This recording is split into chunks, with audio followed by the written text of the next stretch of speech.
Hello बच्चों, welcome back to my channel. मैं आज आप लोगों के लिए सरफेस एरिया एंड वॉल्यूम के फॉर्मूले लेकर आई हूँ, जो कि अब आपको लर्न करने की ज़रूरत नहीं पड़ेगी।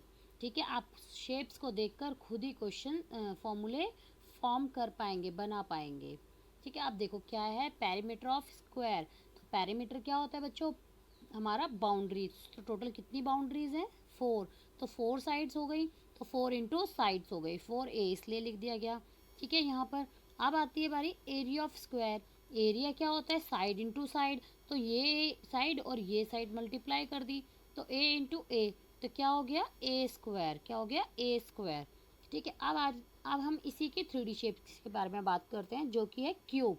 तो lateral surface area, lateral surface area के अंदर बच्चे ये टॉप और ये जो बॉटम है ये इंक्लूड नहीं होगा।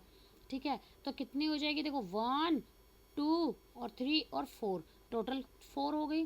तो एक स्क्वायर का क्या फॉर्मूला था? Area A square. तो कितनी स्क्वायर्स हैं यहाँ पर? 4। तो 4a² हो गया। ठीक है, अब हम टोटल की बात कर रहे हैं, मीन्स ये जो हमने छोड़ा था ना टॉप और बॉटम, ये भी इंक्लूड हो गया। अब हमारा जब टॉप और बॉटम भी इंक्लूड हो गया है तो क्या हो जाएगा? ये 6a², क्योंकि यहाँ पर साइड क्या है? लेंथ भी वही है, ब्रेथ भी वही है और हाइट भी वही है। ठीक है, अब आती है हमारी वॉल्यूम। वॉल्यूम क्या होता है बच्चों? आपसे एरिया से ही रिलेटेड है ये।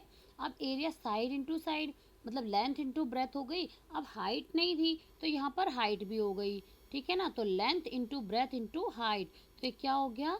एक क्यूब। ठीक है, अब आती है बारी नेक्स्ट की। नेक्स्ट में क्या है बच्चों? नेक्स्ट में हमारा है रेक्टेंगल। तो पेरीमीटर ऑफ रेक्टेंगल क्या होता है बच्चों?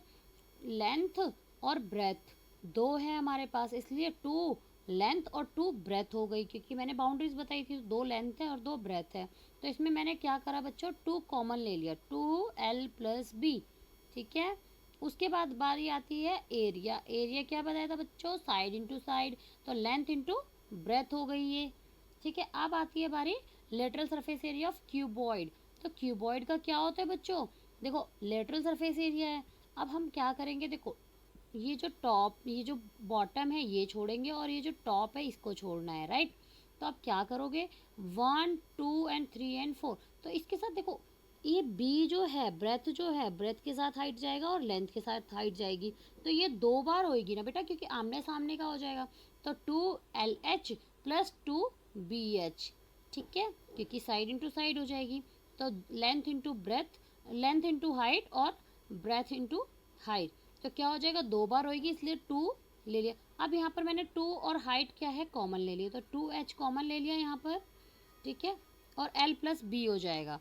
अब टोटल की बात करूंगी तो देखो जो लेंथ और ब्रेथ जो है ये इंक्लूड है, जो इनकी मल्टीप्लाई होनी है ये भी इंक्लूड हो गया। तो 2 length into breadth, 2 into breadth into height, 2 height into length. ठीक है, अब आती है बारी वॉल्यूम। वॉल्यूम क्या बताया था बच्चों मैंने? एरिया से रिलेटेड होता है। तो length into breadth into height. ठीक है, अब नेक्स्ट क्वेश्चन, नेक्स्ट पे आते हैं हम फॉर्मूले पे। देखो अब क्या आ गया हमारा? हमारे पास आ गया है सर्क्यूमफ्रेंस ऑफ सर्कल।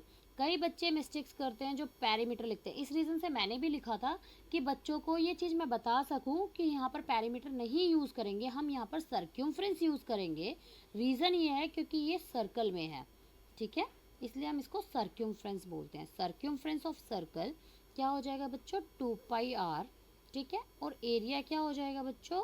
πr²। क्यों? क्योंकि देखो इसका जो फॉर्मूला है वो पाई तो हमारा कॉमन है यहाँ पर, और r² इसलिए क्योंकि साइड इंटू साइड होता है। तो इसमें हमारे पास साइड नहीं है तो हमारे पास रेडियस है, तो हम उसी को r² कर देंगे, राइट? अब आती है बारी हमारी सरफेस एरिया ऑफ स्फेयर की। तो सरफेस एरिया ऑफ स्फेयर क्या होता है बच्चों? 4πr²। क्यों? क्योंकि देखो एक जब हमारा ये सर्कल होता है ना बेटा, ठीक है, इसको जब कभी कन्वर्ट करके देखना, कभी किसी चीज़ को टाई करके देखना, तो इसके अंदर हमारे 4 सर्कल्स मिलकर जब ये हमारी सॉलिड शेप बन पाएंगे। एक सर्कल हमने ऐसे रखा, एक सर्कल इसके ऊपर देखो यहाँ पे भी दिख रहा है आपको, एक सर्कल ये गया इसका वो दिख रहा है, दूसरा सर्कल की उधर से दिख रही है। ठीक है, ऐसे ही यहाँ पर भी होएगा, इस तरीके से यहाँ पर भी जाएगा, एक सर्कल ऐसे एक सर्कल ऐसे। तो ये जब हमारा होगा तो ये टोटल 4 सर्कल्स में होता है। ठीक है, तो ये कितने सर्कल्स में होएगा? टोटल 4 सर्कल्स में। इसलिए हमारा ये 4πr² हो जाता है, क्योंकि एक सर्कल का एरिया क्या होता है? पाई आर स्क्वायर, तो इसलिए 4 का क्या होगा 4 पाई आर स्क्वायर।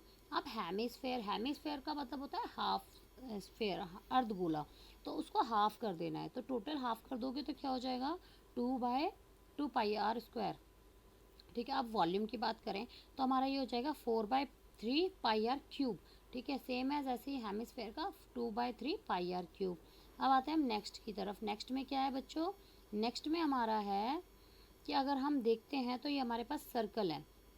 ठीक है, सर्कल से शेप बनी है सिलेंडर पे, तो क्या होगा जब मैं एक सर्कल रख रही हूँ, ठीक है, तो एक सर्कल मैंने रखा है यहाँ पर। अब उसके बाद क्या करना है बेटा, देखो सर, ये आपका हो जाएगा curve surface area of cylinder. तो देखो एक सर्कल हमने रखा तो उसकी सर्क्यूमफ्रेंस क्या होती है 2 पाई आर। ठीक है, उसके ऊपर अगर मैं सर्कल पे सर्कल रखते चले जाऊँ, या आपके पास बैंगल्स होंगी घर के अंदर, बैंगल्स पे बैंगल्स रखते चले जाओगे, तो क्या होगा बेटा, ये एक सिलेंडर की शेप ले लेगा। ठीक है, जिसको हम हाइट बोलेंगे। ठीक है, अब हमारे पास हाइट इंक्लूड होगी तो 2 पाई आर एच हो जाएगा। ठीक है, अब टोटल की बात कर रही हूँ तो 2 पाई आर एच। ठीक है, प्लस अब हमारे पास जो सर्कल है ये जो है, ठीक है, टॉप और बॉटम जो है ये भी इंक्लूड हो जाएगा हमारा। जब ये इंक्लूड हो जाएगा तो 2 पाई आर स्क्वायर हो जाएगा, क्योंकि एक एरिया ऑफ सर्कल क्या होता है पाई आर स्क्वायर। तो यहाँ पे 2 हैं तो 2 पाई आर स्क्वायर हो गया। तो यहाँ पर क्या करोगे 2 पाई आर कॉमन ले लोगे, एच प्लस आर हो गई।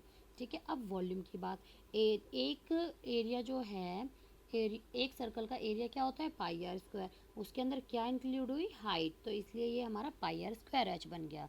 ठीक है, अब आती है बात curve surface area of cone. तो बेटा सिंपल सा फंडा ये याद रखना कि ये जो कोन है आपका, ठीक है, तो इसके देखो आपको ये जो लेंथ दे रखी है, स्लैंट हाइट दे रखी होती है और रेडियस दे रखा होता है। अगर लेंथ नहीं दे रखी, स्लैंट हाइट नहीं दे रखी है, तो इसका फॉर्मूला है अंडर रूट के अंदर, ठीक है, अंडर रूट के अंदर h square plus r square.